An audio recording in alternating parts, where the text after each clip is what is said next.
کے حوالے سے جو کچھ بھی بابا بلے شاہ علیہ رحمہ کے کلام پیش کیے گئے، ایکچول بات یہ ہے کہ اصلاح احوال میں اس بات کا بھی خیال رکھیے کہ حق کا ساتھ دیتے رہنا ہے، باطل کا ساتھ نہیں دینا ہے، حق کے دامن کو تھام کے رکھنا. اور حق یہ ہے کہ اس وقت بیت المقدس، اس وقت مسجد اقصیٰ، وہاں کے معنی میں پکار رہے ہیں. اور صرف اتنا بیٹھ کے گھروں میں ضرور کیجئے کہ یہودی اور اسرائیلی پروڈکٹس کو اپنے گھروں سے نکالیں، صرف اور صرف پاکستانی پروڈکٹس کو رکھیں.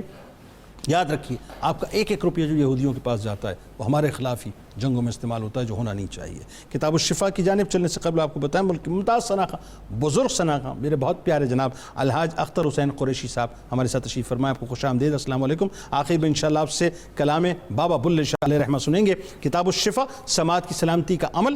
جو شخص ہر فرض نماز 11 بار اللہ تعالیٰ کے اسم مبارک یا سمیع پڑھنے کا معمول بناتا ہے تو اس کی سماعت ہمیشہ محفوظ رہتی ہے. حضرت بابا بلے شاہ علیہ رحمہ کا قول مبارک ہے، بڑا کمال صاحب، دل کی سماعتوں سے سنیے گا کہ جو علم خدا تک نہیں پہنچاتا وہ بیکار ہے، اور ریاکاری کا عمل خدا کے حصول کی راہ میں بہت بڑی رکاوٹ ہے. روزنامہ 92 نیوز میں آج آپ ضرور بابا بلے شاہ علیہ رحمہ کے حوالے سے مضمون کو پڑھیے گا. ٹویٹر پر میں فالو کیجئے، فیس کو لائک کیجئے، اور ساتھ ساتھ یوٹیوب چینل کو سبسکرائب کر کے بیل آئیکن کو ضرور کلک کیجئے گا. آپ وہاں موجود ہیں، یہاں موجود ہیں، مل کے نعرہ لگاتے ہیں. اس دعا، اس امید، اس یقین کے ساتھ اجازت دیں کہ لا یؤمن احدکم حتی اکون احب الیہ من والدہ وولدہ والناس اجمعین. اللہ تعالیٰ آپ کا، ہمارا، ہم سب کا، پاکستان کا اور امت مسلمہ کا حامی و ناصر و آمین. پاکستان کا مطلب کیا؟